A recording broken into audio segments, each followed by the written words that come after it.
Hey, welcome back to the channel, man. Let me know if y'all rocking with Boosie. Let me know where y'all from. Go ahead, hit the comments, and like this video. Boosie went to go visit the people who got hit up at his concert's family to send his condolences and everything.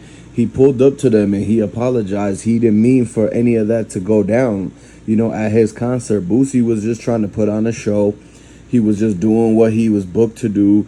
He was trying to have a good time, fun and everything. Everybody was trying to have a good weekend, but all of a sudden, the issues that went on with the people that came to his show is always going to be the very few who ruin it for everybody. And so whatever their actions was and however they felt, it pretty much impacted the people that went to Boosie's concert to the point where it was people who no longer here anymore. And that's why Boosie went to actually go visit the family and make sure that everybody's doing okay. Let them know that he actually wasn't involved in anything like that. Because at first, people thought that that was something that Boosie was a part of. Like, they thought that those people were coming to get Boosie. Because you got to understand, a lot of these rappers, their ops will pull up to their shows and they'll try to make something happen. They try to do something from the crowd, or they try to do something backstage.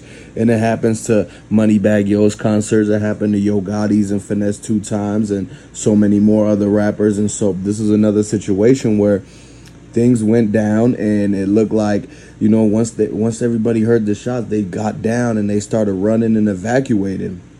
And people were thinking, man, that has to have been somebody that's coming to get retaliation on Boosie.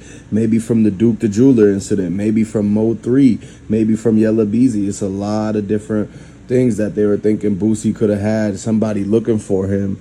And so, but then they came to realize that this was just the fans, somebody in the crowd that, had gotten into an argument with somebody else. And when everybody's lit, when everybody tipsy and they out and everything, everybody want to act like, they're the toughest guy. So what ends up happening is that a small little issue gets blown out of proportion because the ego gets in the way of it. These dudes who were in the crowd that pulled the straps and everything and made everything happen, their egos would push them to do it. They felt, they thought they was these street dudes. They thought that they were like, they had to do something like that.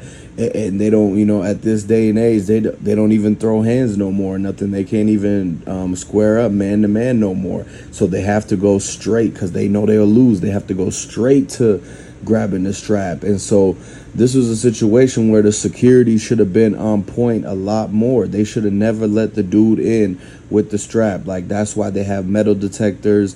That's why they have the wand. That's why they do the pat downs and everything when you come into the concert. And usually they're supposed to make you empty all your pockets and put them inside the bucket.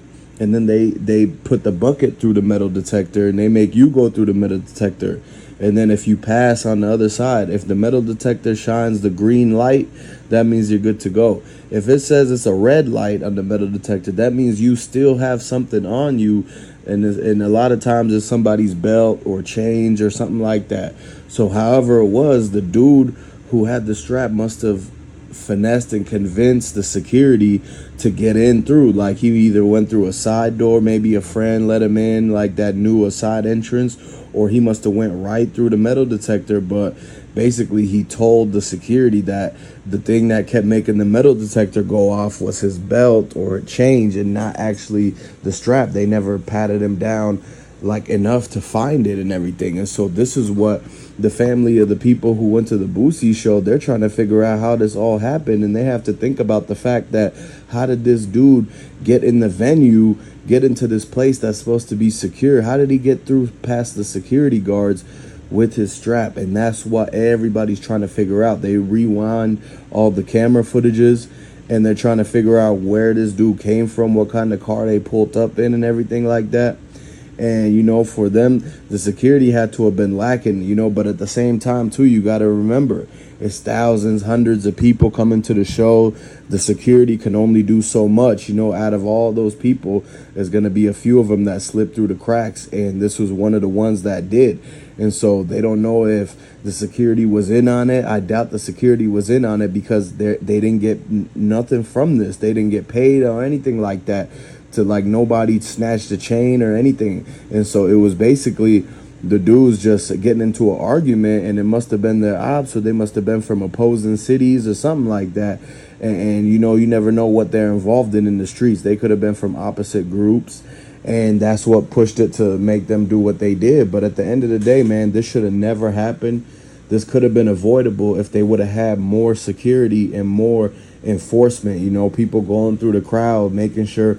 But they had to have did the pat downs. Maybe if they would have had the infrared or x-ray or something. But at the end of the day, there's only so much they could do. The people that booked Boosie, they didn't put all their money into the security. They put all their money into the car show, getting the venue, and booking the artist and the popular rapper. But they should start spending more money on security, because no one's going to want to come to the show if 2 to 3 people keep getting popped at every show. Eventually, it's going to be nobody left to come to Boosie's show after everybody gets popped. And so this is what they're trying to avoid. They don't want to deal with any type of rapper who's going to be bringing in a crowd like that to where it's going to be causing problems. A lot of these promoters, they're starting to boycott, and they're starting to stay away from those type of rappers, and they're going with somebody who they know for sure isn't going to make an issue pop off, or they're not bringing in the wrong crowds. They want people to come to the shows that's actually going to spend money, get the drinks, and get the merchandise and everything. They don't want people that's just standing there listening to the music and then getting into problems and arguments and making it unsafe for all the other guests. Yeah, there's people that, you know, that they're just there for the music. They're just fans of Boosie and everything like that. We get it. But at the end of the day, what ends up happening is that the concerts, the shows, it ends up turning into a hangout spot, and it turns out like turning up into hanging out in the corner and being on the porch or whatever. Like, people get too comfortable and they think that they're back in their hood, but they're really in a rap concert. And the things they do, everything is being recorded, everything has got witnesses around, so they end up getting caught for getting into the feuds, for getting into the confrontations, and then doing something that they regret, and they end up getting indicted and everything, because all of the people that went to the show, they're not living by the street code. These are regular people who live regular lives. They have no reason to try to sit there and cover for the people who are in the wrong. And so what they end up doing is the people turn the footage over. The witnesses come out and say, yeah, I seen the dude, he wore this shirt, he looked like this, had these shoes, and left in this car.